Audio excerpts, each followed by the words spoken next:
আজকে নতুন একটা রেসিপি বানাচ্ছি। প্রথমে একটু তেল দিয়ে, আমাদের তো ব্রাশ নাই, নতুন মানুষ, নতুন করছি আমরা ভিডিও, তাই তেল দিয়ে এটাকে ইয়ে করে নিতে হবে, চারিদিক লাগাইয়ে নিতে হবে।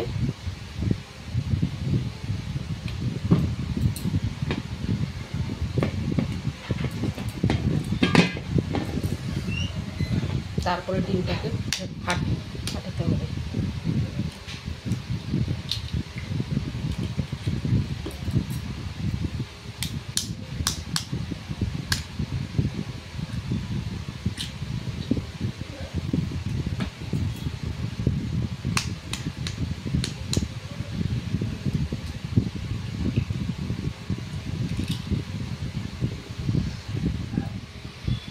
জিরের গুঁড়ো একটু,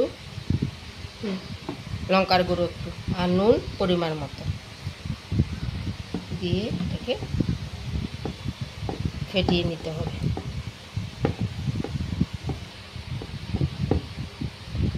রেসিপিটা রেডি হয়ে গেছে। এখন সসপ্যানে জল দিয়েছি, গ্যাসে বসালাম। এটা জলের উপরে রেখে দেব, রেখে দিয়ে তারপরে দেব।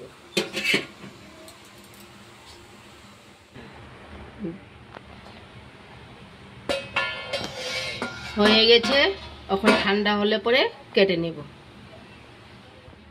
পনিরের মতন কেটে নিতে হবে, একটু বড় করে, পিস পিস করে।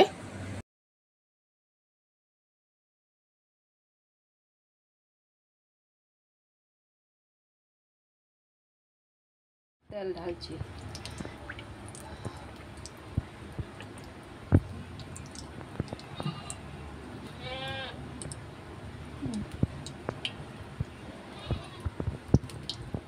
তেল গরম হয়ে গেছে কড়াই, এখন এগুলো ভেজে নিতে হবে।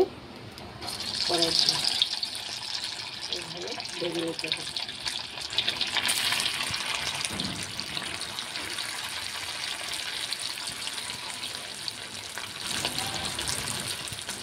এক সাইড হয়ে গেছে, এখন আর এক সাইড উল্টিয়ে দিচ্ছি। ভাজা ভাজা হলে নামিয়ে নেব। আলু দিয়ে ঝোল করব, লাল লাল করে আলু ভেজে উঠিয়ে নেব।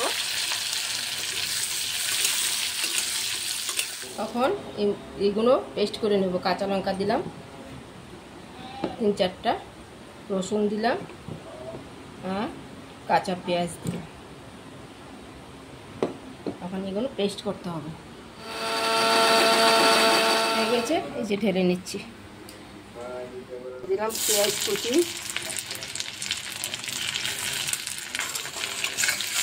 পেঁয়াজটা একটু লাল হয়ে আসলে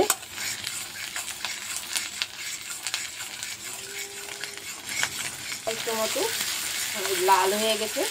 এখন হলুদ দেবো, হলুদের গুঁড়ো দেবো, জিরের গুঁড়ো দেবো, আর রং হওয়ার জন্য শুকনো লঙ্কা একটু দেবো, রসুন, পেঁয়াজ দিয়ে দিলাম। মশলা কষানো হয়ে গেছে, তখন আলু ভাজাগুলো ঢেলে দেবো। দিয়ে একটু নেড়ে চেড়ে জল দিয়ে দেবো।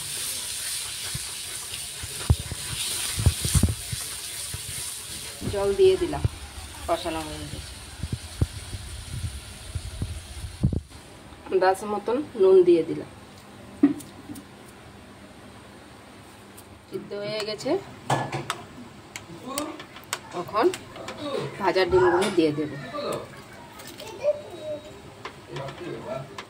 গরম মশলা একটু উপর দিয়ে ছড়িয়ে দিলাম।